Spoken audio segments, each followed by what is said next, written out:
Hey guys, welcome to our channel C drama world. ఈరోజు as beautiful as you episode 5లో ఏం జరగబోతుందో చూడబోతున్నాం. ఓపెనింగ్ సీన్లో హీరో అండ్ హీరోయిన్ ఇద్దరు బీచ్ దగ్గర ఉంటారు. హీరోయిన్ ఈ వాస్ట్ యూనివర్స్తో కంపేర్ చేస్తే మనం చాలా చిన్నవాళ్ళం అని అంటుంది. దానికి హీరో చిన్నవాళ్ళమైనా పర్లేదు, యాజ్ లాంగ్ యాజ్ మనం మీనింగ్ఫుల్ లైఫ్ బ్రతకగలిగితే చాలు అని అంటాడు. యూనివర్స్ ఎంత పెద్దదైనా కొన్ని స్మాల్ ఎఫర్ట్స్ డిఫరెన్స్ని క్రియేట్ చేయగలవు అని అంటాడు. అప్పుడు వెంటనే హీరోయిన్కి సేమ్ వర్డ్స్ తను వాళ్ళ స్కూల్లో ఉన్నప్పుడు స్పీచ్ ఇచ్చినట్టు గుర్తొచ్చి స్మైల్తో నీకు స్టిల్ గుర్తుందా అని హీరోని అడుగుతుంది. దానికి హీరో నీ వర్డ్సే కాదు, ట్రోఫీ తీసుకునేప్పుడు నీ స్మైల్ కూడా గుర్తుంది అంటాడు. అప్పుడు హీరోయిన్ ఆ ఏజ్ ఎంత గ్రేట్, యంగ్ గైస్గా మనకి ఒక క్లియర్ గోల్ ఉండేది అండ్ ఆ గోల్ కోసమే హార్డ్ వర్క్ చేసేవాళ్ళం అని అంటుంది. దానికి హీరో కొన్ని టైమ్స్ మనం లైఫ్లో మనం ఎదిగినవే మర్చిపోతాం. డ్రీమ్ ఉండడం ఈజీయే, బట్ ఆ డ్రీమ్కి స్టిక్ అయి ఉండడం చాలా కష్టం. ఓన్లీ మనం మన ఒరిజినల్ డ్రీమ్కి స్టిక్ అయి కష్టపడితేనే మనం అనుకున్నది మనకి దక్కుతుంది అని అంటాడు. హీరోయిన్ స్మైల్తో నేను నెక్స్ట్ ఏం చేయాలో డిసైడ్ అయ్యా అని అంటుంది. హీరో డిసైడ్ అయ్యావా అంటే పీపుల్కి health care and better life ఇవ్వాలన్నదే నా ఒరిజినల్ డ్రీమ్ అని అంటుంది హీరోయిన్. దానికి హీరో నువ్వు డిసైడ్ అయ్యావు కాబట్టి దానికోసం కష్టపడు, ఇంకా వెళ్దాం, లేట్ అయింది, నువ్వు కూడా రెస్ట్ తీసుకో అని అంటాడు. బీచ్ నుండి వెళ్ళే దారిలో హీరోయిన్ స్కూల్ అవార్డ్ రోజు నువ్వు డిన్నర్కి ఎందుకు రాలేదు అని అడిగితే హీరో నేను తొందరలో వెళ్ళిపోయా అంటే హీరోయిన్ కాల్ చేసి అయినా చెప్పొచ్చు కదా అని అంటే హీరో నా ఫాల్టే అని అంటాడు. Next day morning heroine company వాళ్ళు అరేంజ్ చేసిన బస్ ఎక్కి హీరోకి బాయ్ చెప్పి రిటర్న్ అవుతుంది. అసిస్టెంట్ థ్యాంక్ వచ్చి బాస్ మనమే ఎందుకు మిస్ డీని మన కార్లో తీసుకొని వెళ్ళలేదు, వెళ్ళే దారిలో మీ ఇద్దరు మాట్లాడుకునే వాళ్ళు కదా అని అంటాడు. దానికి హీరో ఇట్స్ ఓకే, ఇంకా చాలా టైం ఉంటుంది ఫ్యూచర్లో మాట్లాడుకోవడానికి అని అంటాడు. వాళ్ళు అక్కడి నుండి స్టార్ట్ అవుతున్నప్పుడే హీరోకి తన ఫ్రెండ్ నుండి కాల్ వస్తుంది. కాల్లో హీరో వాళ్ళ ఫ్రెండ్ వెళ్ళిన పని ఏమైంది, టాలెంట్ హంట్ కోసం అని ఫిషింగ్ విలేజ్ వెళ్ళావు కదా, జీషింగ్ నీ ఆఫర్ యాక్సెప్ట్ చేసిందా అని అడుగుతాడు. దానికి హీరో ఎవ్రీథింగ్ నా కంట్రోల్లోనే ఉంది అని చెప్పి నువ్వు వచ్చాక సేమ్ ప్లేస్లో కలుద్దామని కాల్ కట్ చేస్తాడు. నెక్స్ట్ సీన్లో హీరోయిన్ వాళ్ళ జూనియర్ని కలిసి కంపెనీ స్టార్ట్ చేయడానికి ఒప్పుకుంటుంది. దానికి వాళ్ళ జూనియర్ హ్యాపీగా ఫీల్ అయ్యి కంపెనీ స్టార్ట్ చేయడానికి వెల్కమ్ చేస్తాడు. అప్పుడు హీరోయిన్ తను వెళ్ళిన విలేజ్లో చాలా ఆలోచించి ఈ డెసిషన్ తీసుకున్నా అని చెప్తుండగానే తన ఫోన్కి ఒక మెసేజ్ వస్తుంది. ఆ మెసేజ్ ఏంటి అంటే డాంగ్యాంగ్ మెడికల్ హెచ్ఆర్ నుండి ఆఫర్ లెటర్. అది చూసి షాక్ అవుతుంది హీరోయిన్. నెక్స్ట్ సీన్లో హీరో వాళ్ళ ఫ్రెండ్తో బాస్కెట్బాల్ ఆడుతుంటాడు. తన ఆటని చూసి వాళ్ళ ఫ్రెండ్ నువ్వు తిరిగి వచ్చాక బాగా ఆడుతున్నావు, జీషింగ్ నీ కంపెనీలో వర్క్ చేయబోతుందని ఇంత ఎనర్జీ వచ్చిందా, ఇప్పుడు హీరోను సరిగా ఆడకుండా ఎక్స్క్యూజెస్ వెతుక్కుంటున్నావా అని అంటాడు. అంతలోనే హీరోకి హీరోయిన్ నుంచి కాల్ వస్తుంది. హీరో స్మైల్ చేసుకుంటూ కాల్ లిఫ్ట్ చేస్తాడు. కాల్ లిఫ్ట్ చేయగానే ఆఫర్ వచ్చిందా అని హీరోయిన్ అడుగుతాడు. దానికి హీరోయిన్ వచ్చింది, డాంగ్యాంగ్ మెడికల్ చాలా మంచి కంపెనీ, బట్ నేను బిజినెస్ స్టార్ట్ చేయాలని డిసైడ్ అయ్యాను అని చెప్తుంది. అది విని హీరో షాక్ అయ్యి ఓకే అని ఫోన్ పెట్టేస్తాడు. అది విన్న హీరో వాళ్ళ ఫ్రెండ్ జీషింగ్ కంపెనీ స్టార్ట్ చేస్తుందా, నువ్వు అంత కష్టపడి విలేజ్కి వెళ్ళి తన ఒరిజినల్ డ్రీమ్ గుర్తు వచ్చేలా చేసావు, తనేమో కంపెనీ స్టార్ట్ చేయాలని డిసైడ్ అయ్యింది అని అంటాడు హీరో ఫ్రెండ్. దానికి హీరో గేమ్ కంటిన్యూ చేద్దాం, బాల్ తీసుకొని రా అని బాస్కెట్బాల్ కోర్టుకి వెళ్తాడు. నెక్స్ట్ సీన్లో సూజీజో అంటే హీరోయిన్కి పార్ట్నర్ హీరోయిన్కి అంతా పెద్ద కంపెనీ ఆఫర్ రిజెక్ట్ చేస్తున్నారు, మీరు షోరా అని అడుగుతాడు. దానికి హీరోయిన్ నేను నా చాయిస్ డిసైడ్ అయ్యాను, నేను ఇంకా వెనక్కి తగ్గను అంటుంది. కంపెనీ కోసం కష్టపడదామని ఇద్దరు అనుకుంటారు. అప్పుడు సూజీజో కంపెనీ గురించి ఈచెన్కి చెప్పావా అంటే హీరోయిన్ లేదు, తను రాలేదు, వచ్చాక డైరెక్ట్గా చెప్తాను, తను నన్ను సపోర్ట్ చేస్తాడు అని అంటుంది. నెక్స్ట్ సీన్లో హీరోయిన్ ఇంటికి వచ్చేలోపే తన బాయ్ ఫ్రెండ్ ఈచెన్ అక్కడ ఉంటాడు. వాళ్ళిద్దరు హక్ చేసుకొని మాట్లాడుకుంటూ ఇంట్లోకి వెళ్తారు. హీరోయిన్ తన బాయ్ ఫ్రెండ్తో డిన్నర్కి ఉండు, నా ఫ్రెండ్స్ని కూడా పిలుస్తాను అని అంటుంది. దానికి ఈచెన్ ఓకే, నువ్వు జాబ్ పోయినందుకు డిప్రెస్డ్గా ఉంటావేమో అనుకున్నా, బట్ హ్యాపీగా ఉన్నావు, సో నాకు రిలీఫ్గా ఉంది అని అంటాడు. నెక్స్ట్ హీరోయిన్ తన బాయ్ ఫ్రెండ్ ఈచెన్తో నేను నీతో ఒకటి చెప్పాలి అని అంటుంది. నాకు తెలుసు నువ్వు 3D ప్రింటింగ్ గురించి జాబ్ చేయాలి అనుకుంటున్నావు కదా అని అంటాడు ఈచెన్. అంటే లేదు, నువ్వు సగమే కరెక్ట్ అని అంటుంది హీరోయిన్. నేను 3D ప్రింటింగ్ పైనే పని చేయాలి అనుకుంటున్నాను, బట్ జాబ్ కాదు బిజినెస్ అని అంటుంది. దానికి ఈచెన్ షాక్ అయ్యి బిజినెస్ అంత ఈజీ కాదు, జాబ్ పోయిందని కోపంలో డెసిషన్ తీసుకోకు అని అంటాడు. హీరోయిన్ లేదు, నేను చాలా థింక్ చేసి ఈ డెసిషన్ తీసుకున్నాను అని అంటుంది. నెక్స్ట్ సీన్లో ఈచెన్ జీషింగ్ అండ్ వాళ్ళ ఫ్రెండ్స్ కోసం కుక్ చేస్తూ ఉంటాడు. అప్పుడే హీరోయిన్ ఇంకో ఫ్రెండ్ కూడా వస్తుంది. తను ఈచెన్కి కిచెన్లో హెల్ప్ చేస్తూ తర్వాత అందరూ కలిసి డిన్నర్ చేస్తారు. డిన్నర్ టైంలోనే హీరోయిన్ నాకు ఇప్పుడు 28 years, నేను ఇంకా ఆలోచిస్తూ ఉంటే లేట్ అయిపోతుంది, నేను బిజినెస్ స్టార్ట్ చేయబోతున్నాను అని అంటుంది. అందరూ మ్యారేజ్ గురించి చెప్తుందని ఎక్స్పెక్ట్ చేస్తారు. సో హీరోయిన్ బిజినెస్ అనగానే షాక్ అవుతారు. ఈచన్ తను ప్రపోజ్ చేద్దామని తెచ్చిన రింగ్ బయటికి తీయబోయి మళ్ళీ పాకెట్లో పెట్టేస్తాడు. హీరోయిన్ అందరితో తను బిజినెస్ ఎందుకు స్టార్ట్ చేయాలనుకుంటుందో చెప్తుంది. 3D ప్రింటింగ్ వల్ల మెడికల్ అడ్వాంటేజెస్తో పీపుల్కి బెటర్ లైఫ్ ఇవ్వగలను అని, అదే తన బిజినెస్కి మెయిన్ పర్పస్ అని ఎక్స్ప్లెయిన్ చేస్తుంది. సూజీజో తన పార్ట్నర్ తనతో కలిసి బిజినెస్ స్టార్ట్ చేస్తున్నాను అని చెప్తుంది. హీరోయిన్ వాళ్ళ 3 ఫ్రెండ్స్ బిజినెస్లో ఉండే రిస్క్స్ గురించి వాళ్ళ ఒపీనియన్స్ చెప్తారు. ఈచన్ మాత్రం నువ్వు డిసైడ్ అయ్యావు కాబట్టి నేను సపోర్ట్ చేస్తాను నీకు అని అంటాడు. హీరోయిన్ దానికి చాలా హ్యాపీగా ఫీల్ అవుతుంది.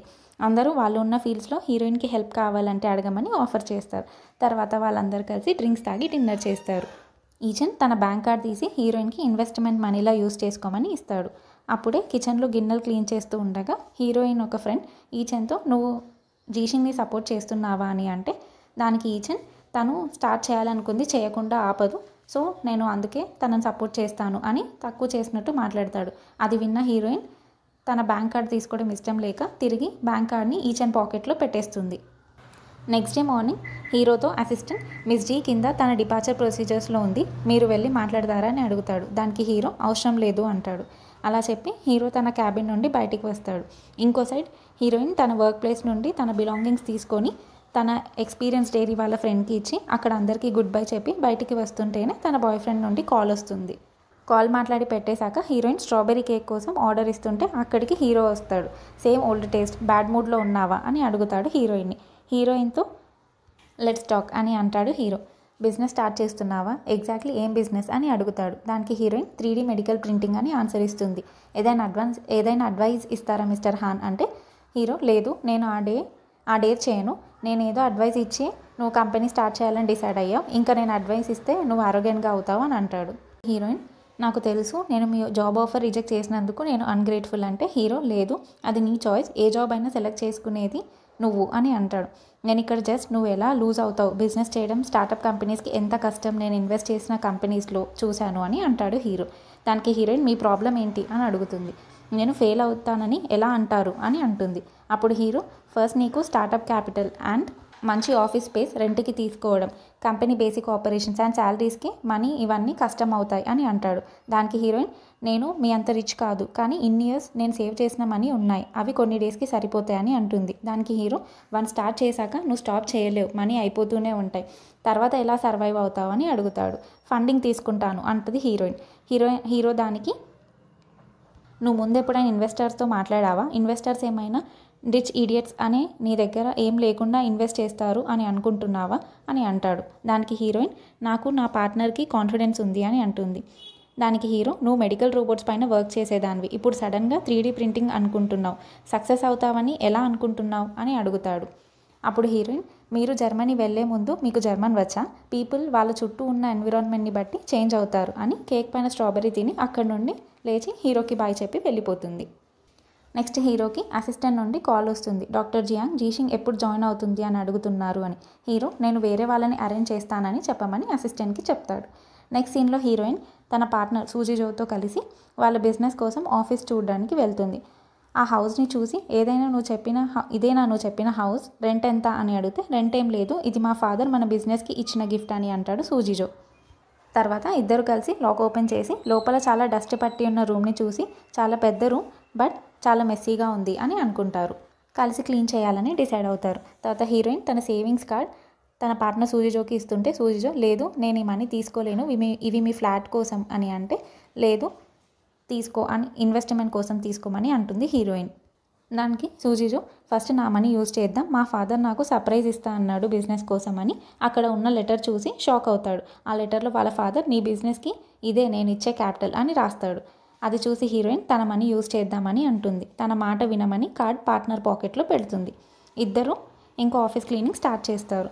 వాళ్ళు కూర్చునే ప్లేసెస్ డిసైడ్ చేసుకుంటారు అండ్ ఆఫీస్ని ఎలా డిజైన్ చేయాలో ప్లాన్ చేసుకుంటారు. తర్వాత రూఫ్ టాప్ చూసి హీరోయిన్ చాలా హ్యాపీగా ఫీల్ అవుతుంది, సిటీ అండ్ లైట్స్ వ్యూ చాలా బాగుండడంతో. నెక్స్ట్ సీన్లో హీరోయిన్ ఇంటికి వెళ్ళి వాళ్ళ బాయ్ ఫ్రెండ్తో బిజినెస్ గురించి మాట్లాడుతుంది. నెక్స్ట్ డే మార్నింగ్ హీరోయిన్ పెట్టిన బిజినెస్ పోస్ట్ చూసి తను ఎదురు దెబ్బ తగిలే వరకు ఆగదు అని అసిస్టెంట్తో అంటాడు. ఇంకో సైడ్ హీరోయిన్ అండ్ తన పార్ట్నర్ ఇద్దరు ఎంప్లాయీస్ని కంపెనీ కోసం తీసుకొని వాళ్ళకి వర్క్ రెస్పాన్సిబిలిటీస్ అలర్ట్ చేస్తారు అండ్ వాళ్ళ ఫర్దర్ ప్లాన్ డిస్కస్ చేస్తారు. ఇంకో పక్కన హీరో బాస్కెట్బాల్ ఆడుతూ ఉంటాడు, ఒక్క గోల్ కూడా మిస్ అవ్వకుండా. అప్పుడు హీరో ఫ్రెండ్ అక్కడికి వచ్చి అక్కడ జీషింగ్ ఇన్వెస్టర్స్ని కలుస్తుంటే నువ్వు ఇక్కడ బాస్కెట్బాల్ మూడ్లో ఉన్నావా అని అంటాడు. దానికి హీరో, నువ్వు ఇన్వెస్టర్వే కదా, నీకు తెలియదా ఇన్వెస్టర్స్ ఎలా ఉంటారు అని అంటాడు.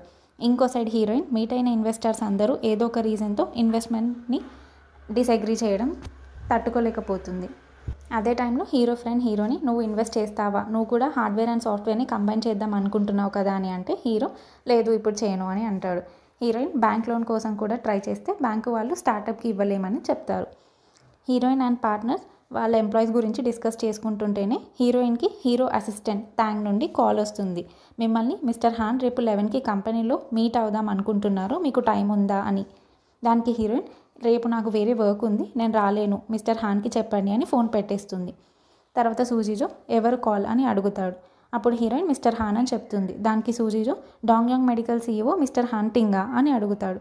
ఎందుకు రిజెక్ట్ చేశారు, మేబీ మన కంపెనీలో ఇన్వెస్ట్ చేస్తారేమో అని అంటాడు. మనం బ్యాడ్ సిచ్యువేషన్లో ఉన్నాం, వెళ్ళి ఇన్వెస్ట్మెంట్ అడుగుదాం అని అంటాడు. దానికి హీరోయిన్, నేను ఇప్పుడే కాల్ రిజెక్ట్ చేశా కదా అంటే, ఏం కాదు ట్రై చేద్దాము అని అంటే, ఇంకా హీరోయిన్ మిస్టర్ హాన్కి రేపు 11కి ఆఫీస్లో మీట్ అవుదాం అని మెసేజ్ చేస్తుంది. దానికి హీరో ఓకే అని రిప్లై ఇస్తాడు. నెక్స్ట్ డే హీరోయిన్ అండ్ తన పార్ట్నర్ సూజీజో హీరోని కలవడానికి తన క్యాబిన్కి వస్తారు. అసిస్టెంట్ హీరో అక్కడ లేకపోవడంతో వాళ్ళని హీరో క్యాబిన్లో కూర్చోబెట్టి హీరో కోసం వెయిట్ చేయమని చెప్పి వెళ్తాడు. వాళ్ళిద్దరు అక్కడ కూర్చొని హీరో క్యాబిన్ వాళ్ళ ఆఫీస్ కన్నా పెద్దగా ఉందని మాట్లాడుకుంటుంటారు. అప్పుడే హీరోయిన్కి టేబుల్ మీద వాళ్ళ కంపెనీ డాక్యుమెంట్స్ కనిపించి చూస్తుంటేనే హీరో ఎంట్రీ ఇస్తాడు. వాళ్ళు అందరూ కూర్చున్నాక హీరోయిన్ తన పార్ట్నర్ సూజీజోని హీరోకి ఇంట్రడ్యూస్ చేస్తుంది. నెక్స్ట్ సూజీజో, మేము ఎక్స్పెక్ట్ చేయలేదు మా బిజినెస్ ప్రపోజల్ మీ దగ్గర ఉంటుందని అని అంటాడు. దానికి హీరో స్మైల్తో, మీరు ప్రపోజల్ని పాంప్లెట్స్లా డిస్ట్రిబ్యూట్ చేస్తున్నారు, నా దగ్గరికి రావడం అవాయిడ్ చేయలేకపోయాను అంటాడు సర్కాస్టిక్గా. దానికి హీరోయిన్, మేము ఇప్పుడే దాంట్లో మీ కామెంట్స్ చూసాం, చాలా బాగున్నాయి అని అంటుంది. దానికి హీరో, మీ కంపెనీకి ఇప్పుడేం ఇర్రీప్లేసబుల్ క్వాలిటీస్ లేవు, సో ఆ ప్రపోజల్ బేసిక్గా వేస్ట్ పేపర్లా ఉంది అంటాడు. దానికి హీరోయిన్, మా స్పెషాలిటీ మా మ్యాన్ పవర్, మా టీంలో అందరూ డిఫరెంట్ యూనివర్సిటీస్లో రీసెర్చ్ చేసిన వాళ్ళు అండ్ మాకు చాలా professors and school mate support ఉంది, యూనివర్సిటీస్లో టైస్ ఉన్నాయి, టెక్నిక్స్ టాలెంట్స్ ఉన్నాయి, బట్ మాకు ఇప్పుడు కావాల్సింది మనీ అని చెప్తుంది. దానికి హీరో, సింపుల్ పీపీటీతో ఫినాన్సింగ్ వస్తుందా, ఇన్వెస్టర్స్ ఏమైనా ఏంజల్సా, నేను మీ ఎబిలిటీని క్వశ్చన్ చేయట్లేదు, బట్ మీరు బిగ్ డిఫరెన్స్ క్రియేట్ చేయాలి అనుకుంటే 3D ప్రింటింగ్ ఇక్కడే ఎందుకు చేయకూడదు అంటాడు. డాంగ్యాంగ్ కంపెనీలో 3D మెడికల్ ప్రింటింగ్కి ఒక డిపార్ట్మెంట్ స్టార్ట్ చేయబోతున్నాం, మిమ్మల్ని డిపార్ట్మెంట్ హెడ్స్గా అపాయింట్ చేస్తాను, కంపెనీ ప్రాజెక్ట్స్ బేస్ చేసుకొని మీరు వర్క్ చేయొచ్చు, తర్వాత మీ వర్క్ని బట్టి ఎంత పే ఎక్స్పెక్ట్ చేస్తున్నారో మీరే చెప్పొచ్చు అని అంటాడు. అలా చెప్పి హీరోయిన్కి 3D మెడికల్ ప్రింటింగ్ ప్రపోజల్ ఇస్తాడు. అది సూజీజో తీసుకొని చూస్తాడు. నాకు తెలుసు డ్రీమ్స్ని ఎంకరేజ్ చేయాలి, బట్ డ్రీమ్స్ రియలిస్టిక్గా ఉండాలి, మీరు ఫెయిల్ అవుతారు అని అంటాడు హీరో. దానికి హీరోయిన్, మా కంపెనీ ప్రాబ్లం ఏంటి అని అంటుంది. అంటే మీకు టెక్నిక్స్ అండ్ టాలెంట్స్ ఉన్నాయి, బట్ ఫండ్స్ ఉన్నా కూడా ఆపరేషన్, మేనేజ్మెంట్ అండ్ ఛానల్స్లో మీకు ఎక్స్పీరియన్స్ లేదు, అవి లేకుండా మార్కెట్లో మీ ప్రోడక్ట్ ఎలా తీసుకొస్తారు అని అడుగుతాడు హీరో. దానికి హీరోయిన్, థ్యాంక్స్ మాకు ఇవి గుర్తు చేసినందుకు, నేను మీరు చెప్పినవన్నీ మైండ్లో పెట్టుకుంటాను, మేము వెళ్ళి వీటిని రీసాల్వ్ చేయడానికి వర్క్ చేస్తాము, అండ్ థ్యాంక్ యూ మీ టైంని మా కంపెనీ ప్రపోజల్లో కామెంట్స్ రాయడానికి యూజ్ చేసినందుకు, బట్ మీరు ఇన్వెస్ట్మెంట్ చేయడానికి రెడీగా లేరు కదా, సో ఇంకా మేము మీ టైంని వేస్ట్ చేయము, హోప్ ఫ్యూచర్లో మనం కోఆపరేట్ చేయొచ్చు, ఎంతైనా మనం స్కూల్ మేట్స్ అండ్ ఫ్రెండ్షిప్ ఉంటుంది కదా అంటుంది హీరోయిన్. దానికి హీరో, బిజినెస్లో ఫ్రెండ్షిప్ ఉండదు, ఓన్లీ పార్ట్నర్స్ ఆర్ ఎనిమీసే ఉంటారు అని అంటాడు. ఎపిసోడ్ 5 ఇక్కడికి ఎండ్ అవుతుంది. మరి హీరోయిన్ కంపెనీలో ఎవరు ఇన్వెస్ట్ చేస్తారు, తను బిజినెస్ స్టార్ట్ చేస్తుందా, నెక్స్ట్ ఏం జరగబోతుంది అనేది కమింగ్ ఎపిసోడ్స్లో చూద్దాం. Till then please like, share, subscribe and comment. Thanks for watching.